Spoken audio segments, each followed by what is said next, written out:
வணக்கம், நான் Jayachitra. Welcome to J home channel. பருப்பு போண்டா எப்படி செய்கிறதுன்னு இந்த வீடியோவில் நம்ம பார்க்கலாம். பருப்பில் போண்டாங்களா, வடை தானேங்க சுட்டிருக்கோம். எப்படி போண்டா செய்கிறது? இதுக்காக நம்ம பெரிய செலவெல்லாம் ஒன்றும் இல்லைங்க. சிம்பிளான விஷயந்தாங்க, ஈஸியாக செஞ்சிடலாம். என்னங்க வாங்க இந்த வீடியோக்குள்ளே போய் பார்க்கலாம் எப்படி பருப்பு போண்டா செய்கிறதுன்ட்டு. பாருங்கள், நான் சுட்ட பருப்பு போண்டா எப்படி சூப்பராக இருக்குது பார்த்தீங்களா? மொறுன்னு கோல்டன் ப்ரௌன் கலரில் பார்க்கவே சூப்பராக எப்படி மொறுன்னு இருக்குது பார்த்தீங்களா? இது ரொம்ப ஈஸி தாங்க, ரொம்ப பெரிய வேலையும் இல்லை. வாங்க இந்த வீடியோக்குள்ளே போய் பார்க்கலாம். நான் எப்படி செஞ்சுருக்கேன்னு காட்டுறேன். நான் இதுக்காக 1/4 கிலோ அளவுக்கு பட்டாணி பருப்பு எடுத்துருக்குறேங்க. பட்டாணி பருப்பு டிபார்ட்மெண்ட்லலாம் கிடைக்கும். 1/4 கிலோ அளவுக்கு பட்டாணி பருப்பும் பீஸ் பருப்புன்னு சொல்லுவாங்க. அதில் 4ல் 1 பங்கு, அதாவது 75 கிராம் அளவுக்கு உளுந்த பருப்பும் எடுத்துருக்கிறேன். 1/4 கிலோ அளவுக்கு பீஸ் பருப்பு, அதில் 4ல் 1 பங்கு 75 கிராம் அளவுக்கு உளுத்தம் பருப்பு, குண்டு உளுந்துங்க எடுத்துருக்கிறேன். இந்த அளவுக்கு எடுத்துக்கிட்டோம்னா கரெக்டாக இருக்கும் அளவு. இதை நான் 2 தடவை 3 தடவை தண்ணி விட்டு நல்லா அலசி கழுவி எடுத்துட்றேன். கழுவி அந்த தண்ணியை கீழே வடிச்சிட்டு இப்போ நல்ல தண்ணியை விட்டு ஊற வச்சிட்றேன். ஒரு 3 மணி நேரம் இந்த பருப்பு நல்லா ஊறட்டுங்க. 3 மணி நேரம் நல்லா ஊறின உடனே அதையும் கழுவி வடிச்சிட்டு இப்போ தண்ணி இல்லாத பருப்பை வடித்து எடுத்து வச்சுருக்கிறேன். இதை நல்லா கிரைண்டரில் போட்டு அரைச்சிக்கிறேன். கிரைண்டரில் தண்ணி இல்லாத போட்டு அரைக்கணும். லைட்டாக தெளித்த மாதிரி விட்டால் போதும், ரொம்ப தண்ணி விட்டுறக்கூடாது. பாருங்கள், மாவு இந்த மாதிரி ப்ளஃபியாக வரும், உப்பி வரும் பாருங்கள். கிரைண்டரில் போட்டோம்னா மாவு நல்லா இந்த மாதிரி ப்ளஃபியாக வரும். மிக்சியிலையும் அரைக்கலாங்க, ஆனால் இது அளவுக்கு கொஞ்சம் கம்மியாக தான் வரும்.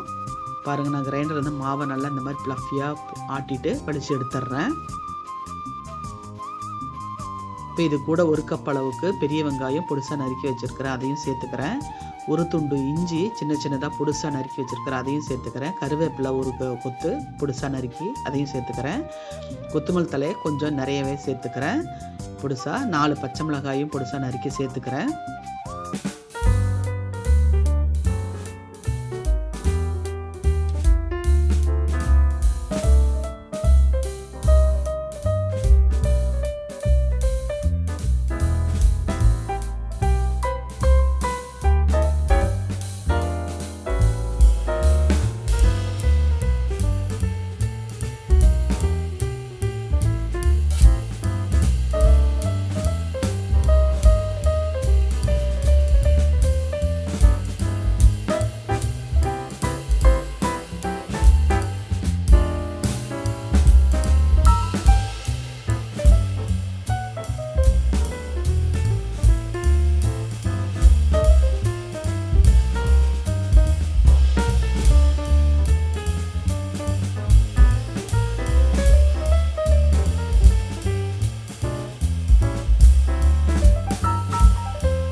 எப்போவுமே கடலை மாவில் தான் நம்ம போண்டா செஞ்சு கொடுத்துருக்குறோம். பார்த்திங்கன்னா இன்றைக்கி பருப்பில் போண்டான்னு சொல்லி செஞ்சு கொடுத்து பாருங்கள். உங்கள் வீட்டில் எல்லாருமே விரும்பி சாப்பிடுவாங்க. பாருங்கள், எடுத்து பிளேட்டுக்கு மாற்றிக்கலாம். நல்லா போண்டா வெந்து மொறுன்னு சூப்பராக இருக்குது பார்த்திங்களா?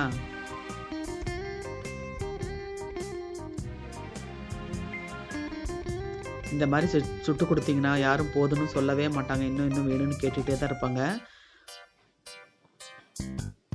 பாருங்கள், இருக்கிற மிச்ச மாவையும் நல்லா போண்டாக்களையும் போட்டு எடுத்துடுறேன்.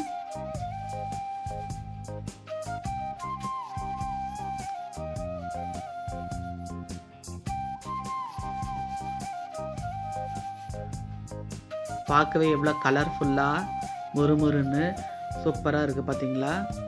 அந்த அளவுக்கு நல்ல டேஸ்ட்டாகவும் இருக்குங்க. இந்த டேஸ்ட்டே ரொம்ப வித்தியாசமாக சூப்பராக இருக்கும். இது ரொம்ப எண்ணெயெல்லாம் குடிக்கல, விட்ட எண்ணெய் அப்படியே தான் இருக்குது. இது மாதிரி நீங்களும் உங்கள் வீட்டில் ட்ரை பண்ணி பாருங்கள். இந்த வீடியோ உங்களுக்கு ரொம்ப பிடிச்சிருந்தா உங்கள் ஃப்ரெண்ட்ஸுக்கெல்லாம் ஷேர் பண்ணுங்கள், லைக் பண்ணுங்கள், ஜெயஹோம் சேனலுக்கு சப்ஸ்கிரைப் பண்ணுங்கள். பக்கத்தில் இருக்கிற பெல் ஐக்கானை மறக்காமல் கிளிக் பண்ணிவிடுங்க. வாழ்க வளமுடன்.